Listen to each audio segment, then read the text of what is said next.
Vamos a hablar ahora de la neumonía producida por un germen específico, la Klebsiella pneumoniae, una neumonía bacteriana aguda producida por este germen, que en frecuencia es más baja, mucho más baja que la neumonía por neumococo. No se olviden que la neumonía por neumococo es encima del 50% de todos los casos de neumonía.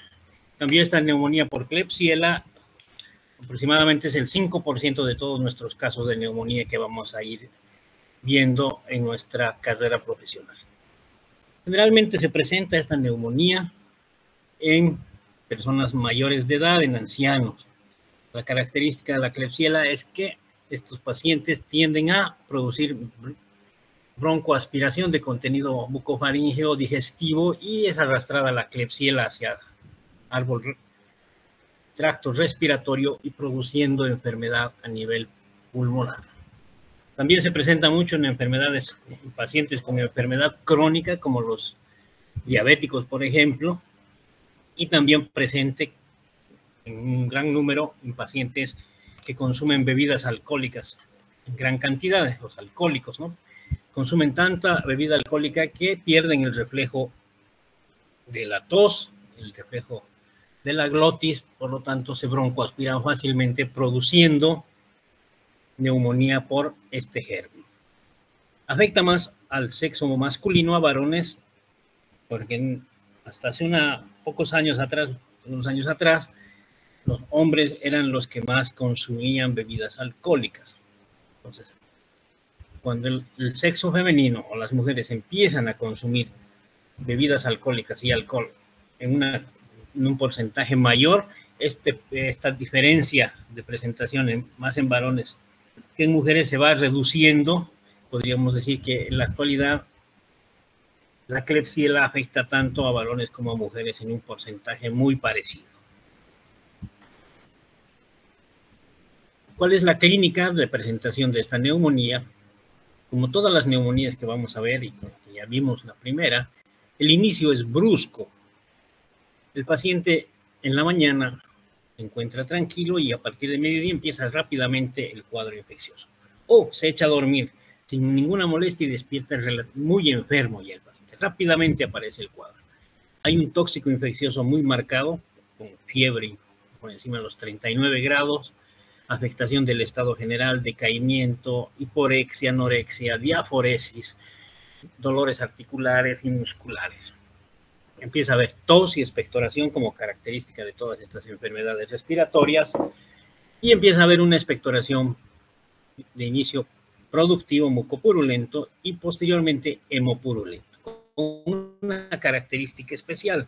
La expectoración que produce esta bacteria es muy característico y es un color rojo oscuro, rojo vino, si ustedes quieren, ese color oscuro, muy parecido en la consistencia al jarabe de la grosella. Entonces, el color rojo oscuro que tiene la grosella y es característico solo de la neumonía producida por Klebsiella. Entonces, una característica que nos ayudará a hacer diagnóstico dentro de las neumonías en general, el tipo de expectoración.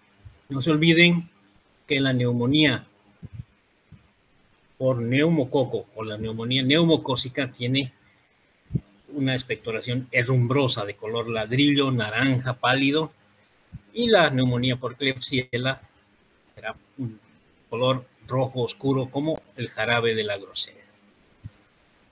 Normalmente las lesiones producidas a nivel pulmonar son de bastante extensión, con lesiones bastante extensas que afectan pleura, por lo que siempre estos pacientes presentan un síndrome doloroso, pleurodimia, dolor en puntada de costado en lugar donde se encuentre la neumonía. Al examen físico habrá un síndrome de condensación, principalmente en lóbulos superiores. El lóbulo superior derecho predominará sobre los dos lóbulos superiores. El derecho es más afectado que el izquierdo. Entonces habrá matidez, vibraciones vocales aumentadas y respiración soplante o soplo tubárico a la auscultación. Si el cuadro progresa, puede llegar a producir un síndrome de atelectasia, colapsar todo el lóbulo, los lóbulos o todo el pulmón, dependiendo de la gravedad del cuadro, produciendo una atelectasia, un síndrome de atelectasia, donde las vibraciones vocales van a estar abolidas, no va a haber ruido respiratorio y habrá matidez a la percusión. Una de las complicaciones que se presentan en las neumonías y se presenta también en la neumonía por Klebsiella es el derrame pleural. Cuando se presenta derrame pleural en la neumonía bacteriana por Klebsiella, este derrame es purulento, quiere decir que se presenta con pus. Entonces, en cambio, la neumonía por neumococo, normalmente el derrame no es purulento, no tiene presencia de la bacteria o de infección en el líquido pleural. La neumonía por Klebsiella, una vez que afecta pleura, afecta con un proceso infeccioso produciendo empiema, derrame pleural purulento. Aquí vemos en el gráfico unos esquemas de cómo se comporta la neumonía por Klebsiella desde el punto de vista radiológico. Generalmente afecta el lóbulo superior, en este caso el derecho, produciendo una imagen radiopaca homogénea, bien definida en todo el lóbulo superior y que altera la forma de la cisura. Esta alteración de la cisura se conoce como el signo de la hamaca. ¿Ya? Es un signo que hace que la cisura tenga esa curvatura. Normalmente la cisura debe ser horizontal, recta, pero cuando se presenta esta neumonía hace que la cisura cambie su forma produciendo esta convexidad que se llama el signo de la hamaca, ¿no? Característico de estas neumonías, especialmente de la Klebsiella, cuando afecta el lóbulo superior derecho. Normalmente es una imagen radiopaca homogénea, sin broncograma aéreo, delimitando por la cisura. Y si nosotros no hacemos tratamiento, dejamos que el cuadro progrese naturalmente, vamos a encontrar que empieza a haber destrucción del parénquima pulmonar. Esta tiende a ser necrosante, esta bacteria, produciendo niveles tipo absceso pulmonar, con niveles de líquido y aire dentro del parénquima en varios lugares. Fíjense que en el gráfico muestra un nivel bajo y uno más arriba, haciendo varios niveles, produciendo una neumonía necrotizante, destrucción del parénquima pulmonar. Entonces, el tratamiento debe ser instalado lo más rápido posible para evitar complicaciones, ya sea un absceso pulmonar o lesiones fibróticas posteriores al tratamiento. Vamos a solicitar laboratorios, sí, para ver la gravedad del cuadro. El hemograma nos va a mostrar un aumento de los glóbulos blancos con presencia de neutrofilia y linfopenia, los neutrófilos incrementados y los linfocitos disminuidos, que conocen desvío a la izquierda, con unos glóbulos blancos que van a estar llegando a los cerca de 20.000 glóbulos blancos por milímetro cúbico. Bastante elevado los glóbulos blancos. Pediremos una tinción Gram como nuestra primera parte de esputo, siempre la tinción Gram. Y esto nos va a identificar rápidamente estos bacilos cortos y gruesos característicos de la Klebsiella. ¿Cuál es el tratamiento? Varios antibióticos tienen efecto sobre esta bacteria, sobre la Klebsiella. Aquí tenemos como ejemplo algunos de estos medicamentos que tienen efecto sobre la Klebsiella. No se olviden que lo que estamos mostrando en la clase es solo un ejemplo de algunos antibióticos que podemos usar. El espectro microbiano de algunos antibióticos o grupos de antibióticos pueden extenderse a otros miembros de la familia, pero nosotros estamos mostrando solamente ejemplos de medicamentos que podríamos usar para el tratamiento de esta. Tenemos un aminoglucósido, la gentamicina, por ejemplo, que podríamos usar, y está la dosis de 3 a 5 miligramos kilogramo peso día. La micacina también podría ser, en caso necesario, ahí está la dosis 15 miligramos por día. Cloranfenicol, volvemos a nombrar el cloranfenicol, un antibiótico que, si bien tiene buenos efectos contra las bacterias, algunos grupos de ellos, los efectos adversos en el ser humano han hecho que este antibiótico entre en desuso prácticamente, ¿no? El metronidazol es otro medicamento que nos sirve para este tratamiento. La cefotaxima, del grupo de las cefalosporinas, también es un antibiótico que tiene mucho efecto sobre esta bacteria. Y por último podemos usar los betalactámicos conocidos, las penicilinas de espectro ampliado como la ampicilina o la amoxicilina, que también tienen su efecto sobre esta bacteria. Antes de pasar al tratamiento, a ver, otra neumonía, vamos a decirles que normalmente el tratamiento de la Klebsiella, nosotros usamos 2 antibióticos en el esquema de tratamiento. Entonces, podemos combinar la gentamicina con la cefotaxima, por ejemplo, o la ampicilina con la amikacina, por ejemplo, solamente dando algún ejemplo. ¿Por qué? Porque la Klebsiella tiende rápidamente a hacer resistencia cuando se utiliza un solo antibiótico, o recaídas rápidamente porque tiende a hacer resistencia. Entonces, lo mejor cuando se trate de Klebsiella es combinar 2 antibióticos.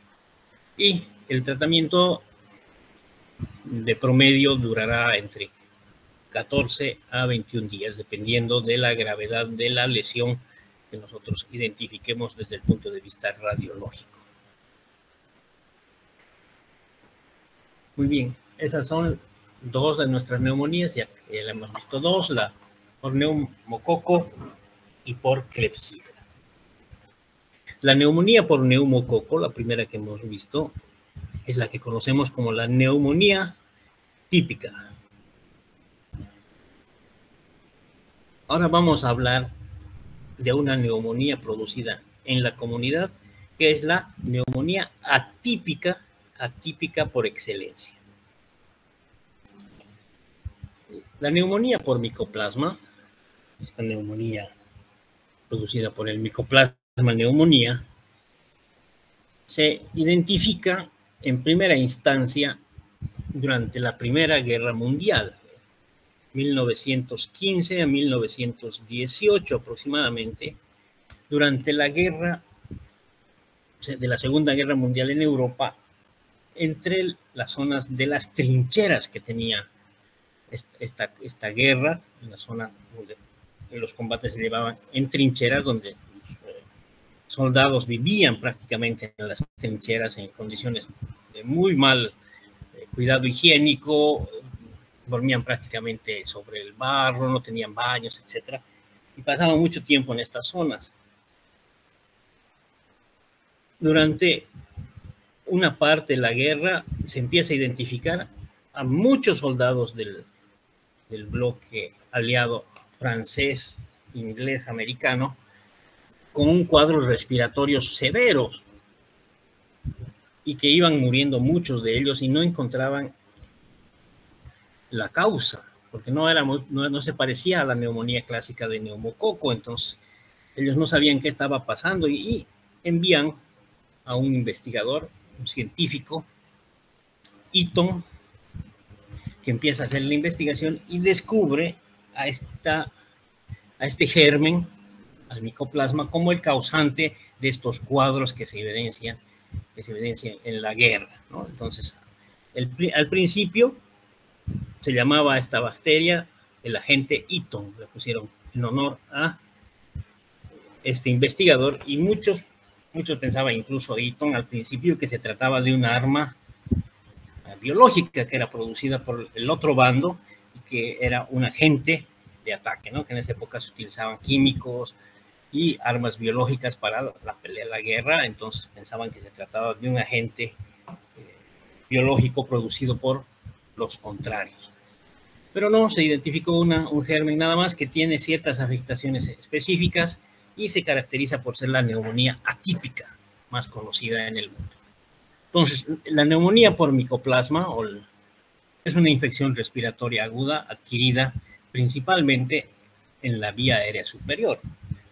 Faringitis, traqueobronquitis y en algunos casos algún tipo de neumonía o más, si hacemos más fino nuestro análisis, no es una neumonía, sino una neumonitis, una inflamación. Solamente no se ven esas lesiones en bloque que vemos normalmente, esas imágenes radioopacas que se ven en las neumonías. Y se caracteriza por presentar epidemias en grupos o en personas que viven en mucho contacto. Por ejemplo, en este caso, en la primera epidemia de micoplasma en la guerra, los que vivían todos juntos en una trinchera, ¿no? Muchos soldados juntos y se contagiaban muy rápidamente. Ahora en en nuestros días se ve principalmente en colegios, en asilos, en instituciones militares, donde las personas tienden a compartir mucho espacio para su actividad diaria. Entonces, ahí se ven epidemias en comunidades muy cerradas y esa es una característica muy importante del micoplasma.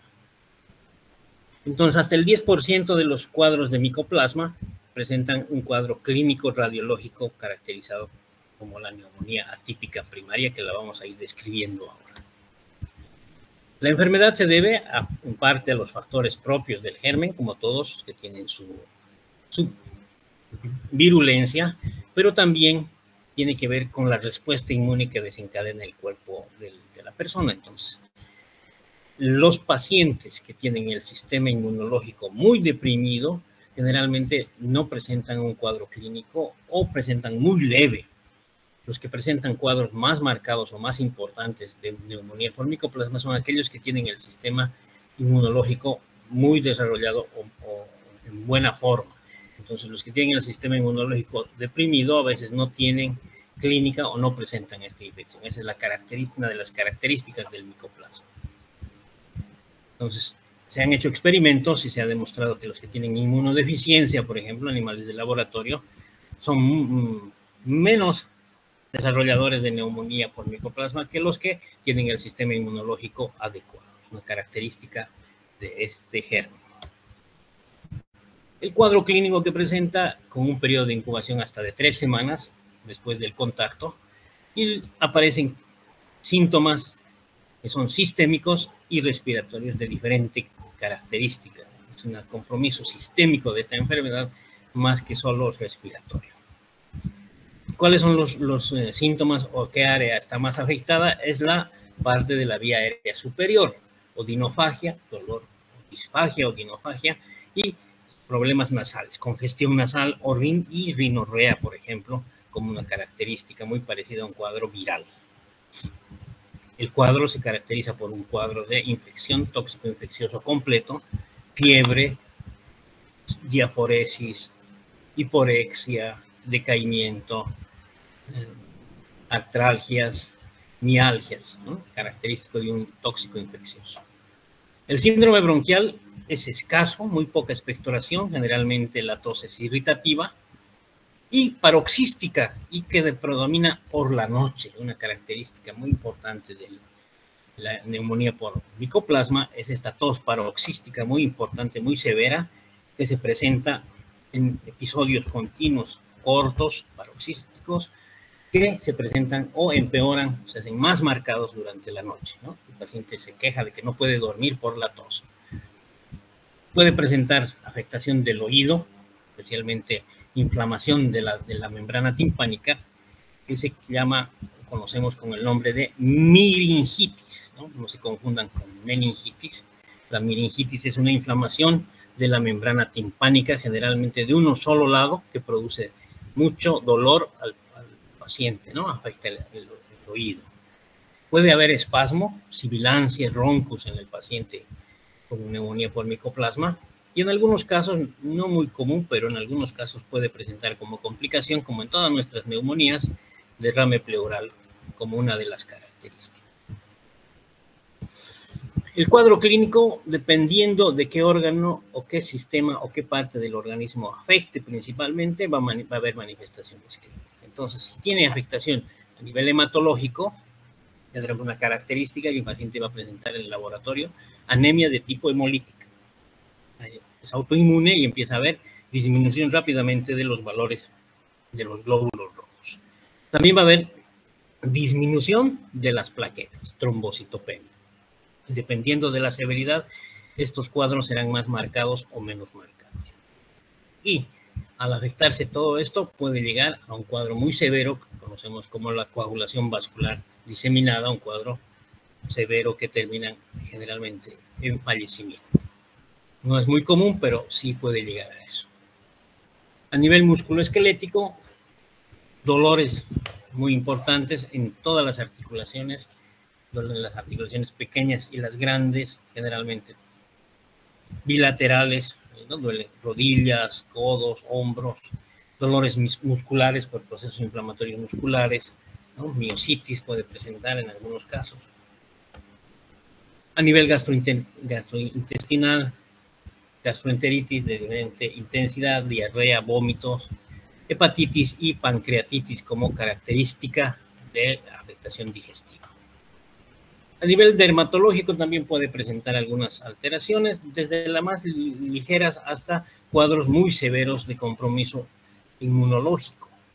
Exantemas, lesiones eritematosas, eritemas nodosos, eritemas multiformes de todo tamaño y forma en todo el cuerpo, tórax, y llegando a cuadros de gran severidad como el síndrome de Stevens-Johnson, ¿no? Que es un eritema polimorfo mayor que afecta además mucosas, oral, nasal, rectal, vaginal, y que se asocia a nefritis y hepatitis. Es un cuadro muy severo. Pacientes terminan generalmente en terapia intensiva y con una alta mortalidad. A nivel cardiovascular presenta una serie de afectaciones que van desde el proceso inflamatorio del corazón y todas sus capas, peri, mio y endocardio, endocarditis, miocarditis, pericarditis. Puede afectar con derrame pericárdico, bloqueos de aurículo-ventriculares de diversa severidad, que puede ser de grado 1, 2 o 3, dependiendo de la intensidad. A nivel de los vasos, va a provocar arteritis y flebitis, inflamación de las arterias y de las venas, y en casos muy severos, tromboembolismo, ¿no? Trombos en miembros inferiores que después se pueden volver en émbolos, produciendo tromboembolismo pulmonar, por ejemplo, una de las complicaciones de la neumonía por micoplasma. Vamos a tener a nivel neurológico también algunas afectaciones como las meningitis, inflamaciones de las membranas meníngeas, encefalitis o meningoencefalitis, alteraciones a nivel de la médula como mielitis transversa con alteración motora de miembros superiores e inferiores, neuropatías periféricas de diversa graduación, pasando por las parestesias a las parálisis completas, y alteraciones en la marcha, ¿no? Ataxia cerebelosa que afecta la marcha de los pacientes. Y otras manifestaciones en general, pueden haber adenopatías cervicales, axilares, inguinales muy marcadas, bastante, no solo al tacto, sino a simple vista vemos estos grandes ganglios infartados en los pacientes, en todas las cadenas ganglionarias. El vaso puede estar afectado, produciendo esplenomegalia. Neuritis intersticial, por ejemplo, puede ser otro de los casos. Glomerulonefritis puede producir. Está remarcado la meningitis, que es una constante en los pacientes con neumonía por micoplasma o una infección por micoplasma, si ustedes consideran la meningitis como presente en más del 99% de los casos. Entonces, no se olviden nunca que esta afectación es unilateral, solo uno de los lados afecta, ¿eh? Faringitis y conjuntivitis también nos puede dar, haciendo un cuadro bastante aparatoso y sistémico cuando se presenta la neumonía o la infección por micoplasma neumonía.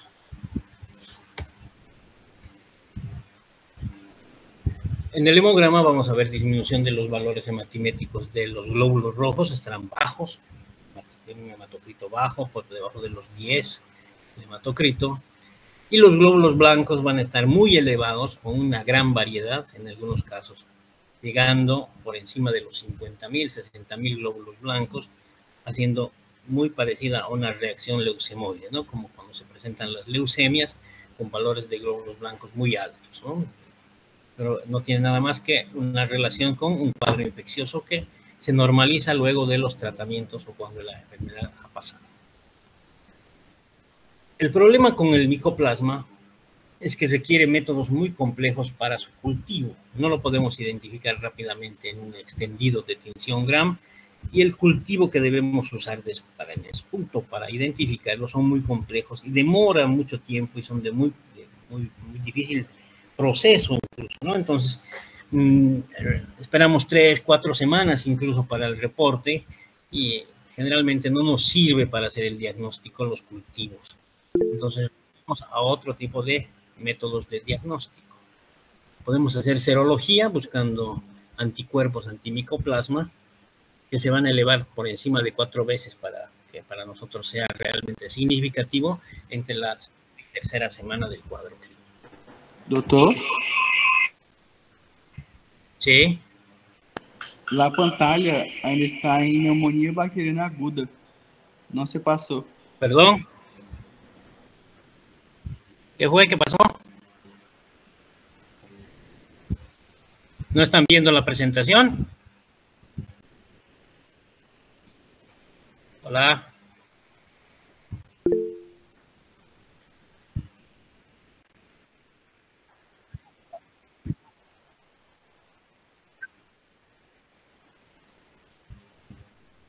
Y no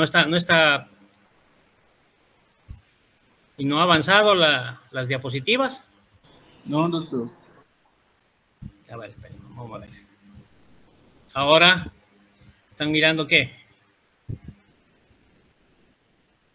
Ya. Cuando pongo pantalla completa, ¿se logra ver serología? Ahora ven serología. Y si cambio,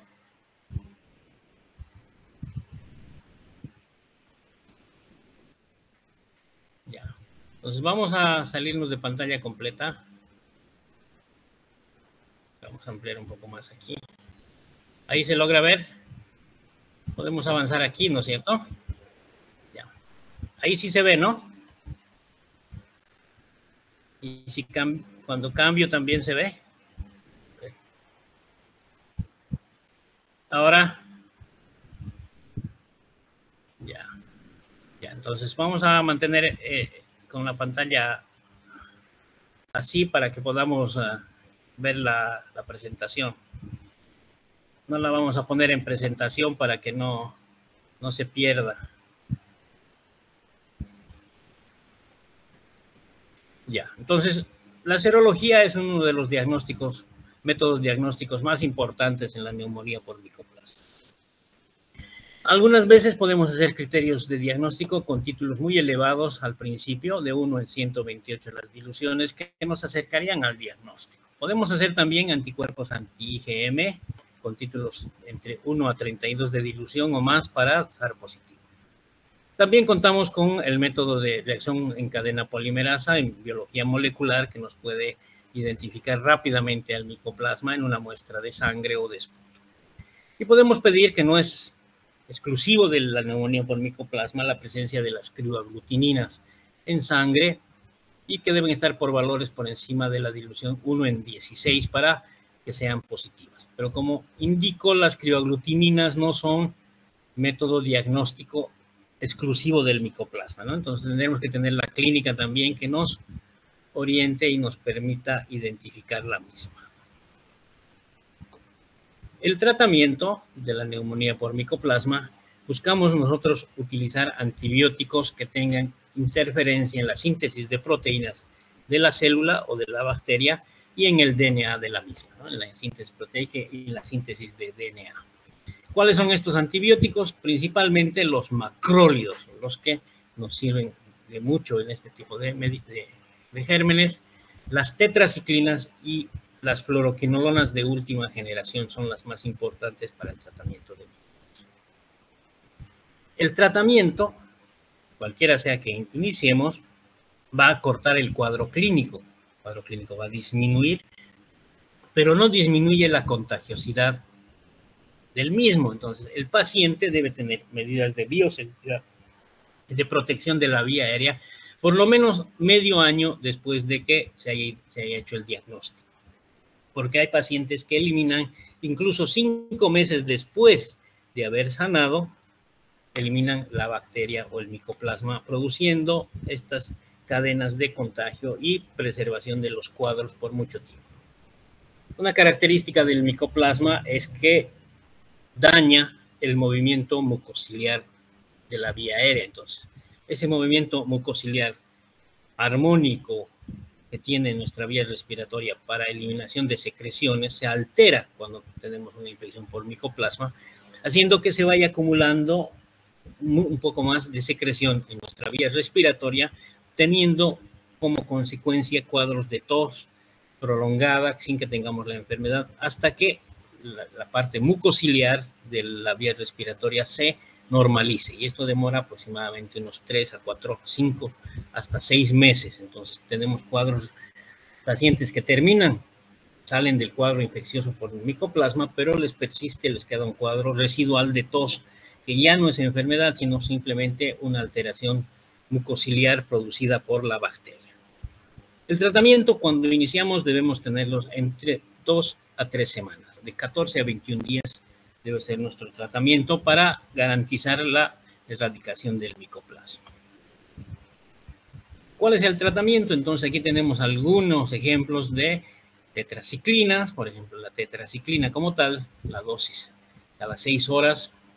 La doxiciclina también puede ser utilizada en caso que no contemos con tetraciclina. De los macrólidos, la eritromicina también podemos usar cada 6 horas 500 miligramos.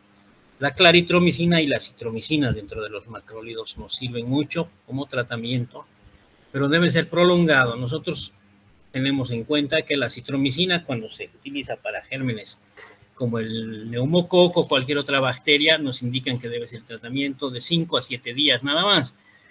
Pero el tratamiento para micoplasma se debe prolongar más tiempo, entonces hay que dar la citromicina de todas maneras unas 2 semanas por lo menos. El tratamiento con levofloxacino, una quinolona de muy buen espectro, cubre también atípicas como el micoplasma, se debe dar entonces de 500 hasta 850, 1 gramo incluso por día por 14 a 21 días. Entonces es unos ejemplos de medicamentos que podríamos usar en caso de tener certeza de que se trate de micoplasma. Entonces, siempre debemos sospechar de micoplasma cuando se producen varios casos en un mismo entorno. Por ejemplo, una familia muy numerosa, el papá, la mamá, el hijo, el sobrino que viven en la misma casa aparecen con un mismo cuadro respiratorio. Y si tiene la característica de ser sistémica con afectación de la membrana timpánica, siempre debemos sospechar del micoplasma. Y entre nuestros esquemas de tratamiento, como acabamos de ver, el macrólido es uno de los más importantes, la claritromicina.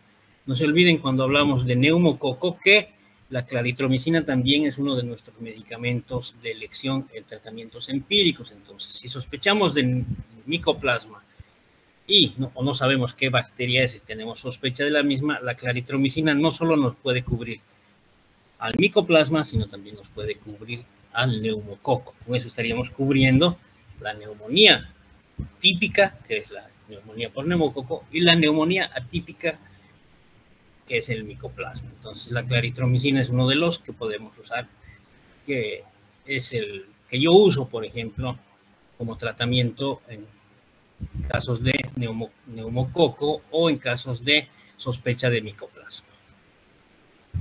Muy bien, preguntas, dudas de estas 2 neumonías que acabamos de ver, de hablar, por lo menos me han escuchado hablar, la neumonía de neumococo y la de Klebsiella y la por micoplasma neumonía. Por favor, al compañero que le pasé las diapositivas, por favor, que les comparta, ¿sí? Para que ustedes puedan tener y vayan repasando. Ya van a programar las fechas de los exámenes, entonces tenemos que tener el material para estudiar. Muy bien, demos una más y hacemos una pequeña pausa para tomar un café.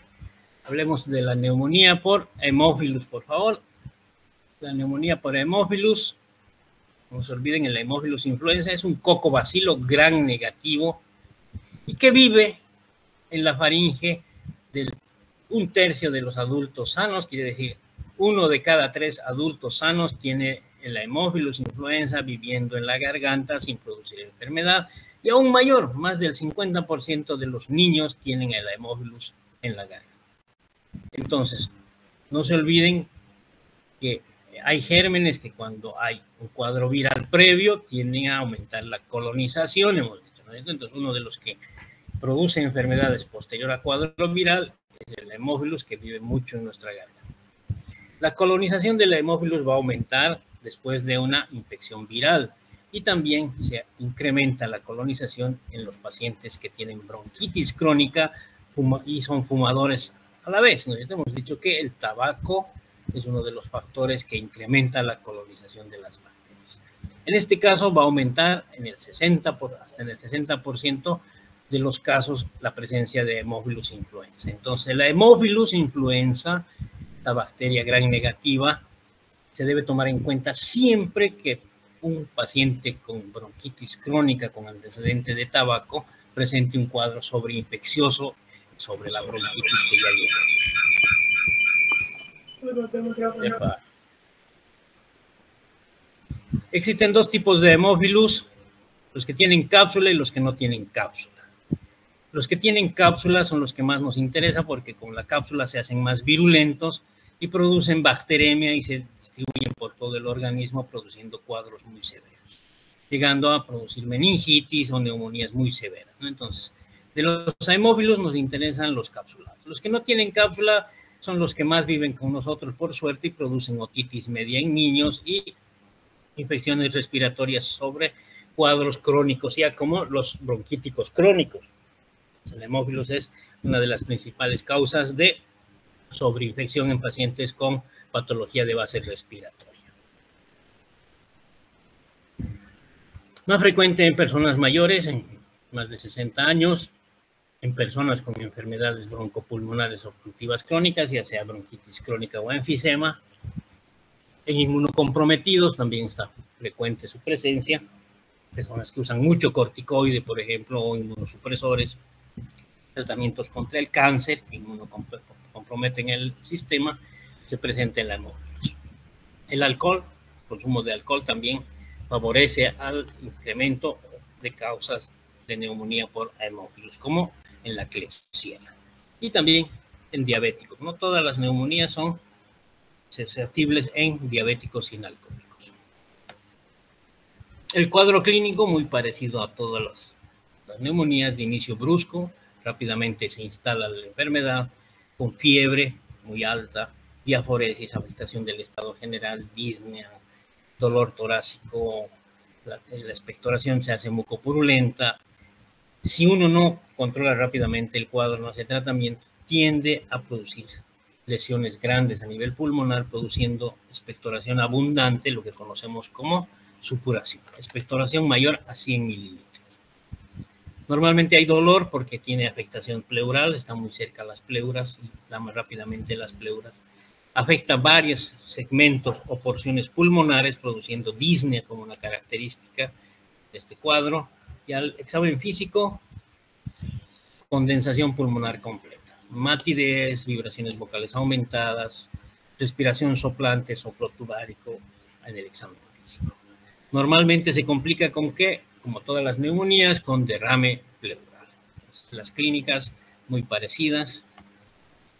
Los glóbulos blancos están elevados, como en todas las neumonías, y no llegan más de 20.000, muy rara vez llegan a 20.000 los glóbulos blancos, con predominio de neutrófilos y disminución de linfocitos. Neutrofilia, linfopenia va a presentar el hemograma en estos casos. Nuestro estudio bacteriológico para identificación del germen en una tinción Gram, rápidamente nos identifican los cocobacilos y mucho polimorfo nuclear en nuestro extendido, y se presenta cocobacilos. El cocobacilo más importante que se presenta en vía aérea, más del 99%, es el Haemophilus. Entonces nos ayuda mucho ya una tinción Gram solamente para identificarlo. El cultivo, normalmente muy baja en los hemocultivos, solamente el 20% de los hemocultivos da positivo, ya que solo los hemófilos con cápsula van a dar positivo los hemocultivos, y como no son los que más producen las enfermedades, son los sin cápsula, no hay circulación del Haemophilus en sangre, no hay bacteremia. En esputo sí nos ayuda mucho, por encima del 70% son identificados en cultivo los Haemophilus cuando tomamos una buena muestra. Entonces el cultivo de esputo es importante para identificar a este germen. Radiológicamente, aquí tenemos un esquema de una radiografía. El patrón puede ser de un segmento o de varios, con focos múltiples o únicos. Aquí vemos en el lado izquierdo un gran foco neumónico y parte del lóbulo medio también afectado en el lado derecho, dos focos. Y su complicación más importante es el derrame pleural, que aquí también es esquematizado como una imagen negra con un nivel que caracteriza el derrame pleural. Entonces, la presencia de focos múltiples, que pueden ser más de 2 incluso, puede afectar parte de lóbulos superiores, se presenta en las neumonías por hemófilos. Pero una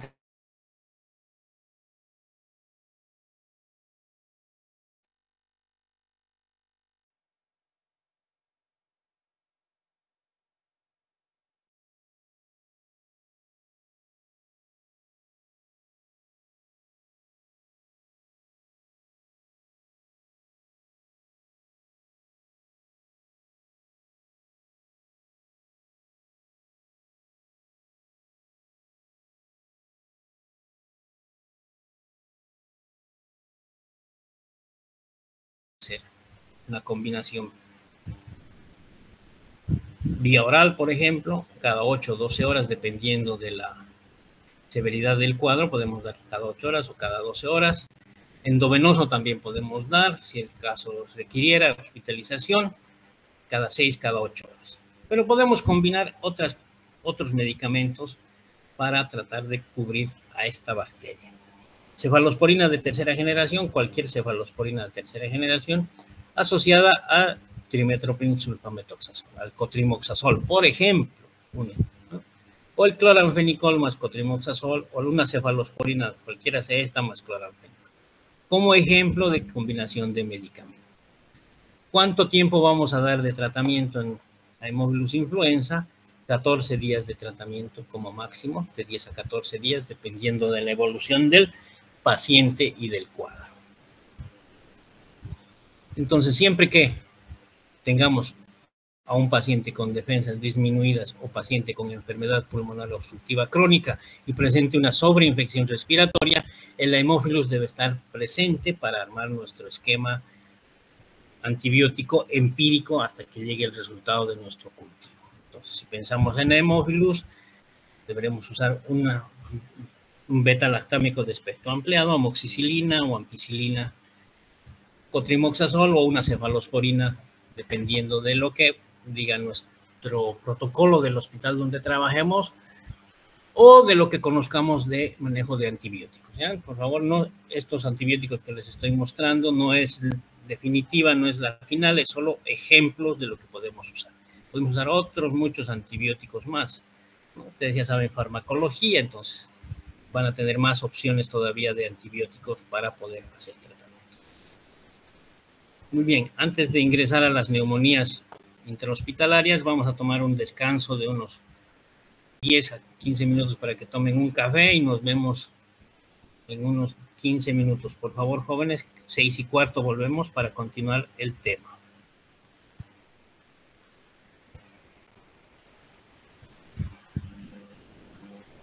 Nos vemos en 15 minutos, por favor.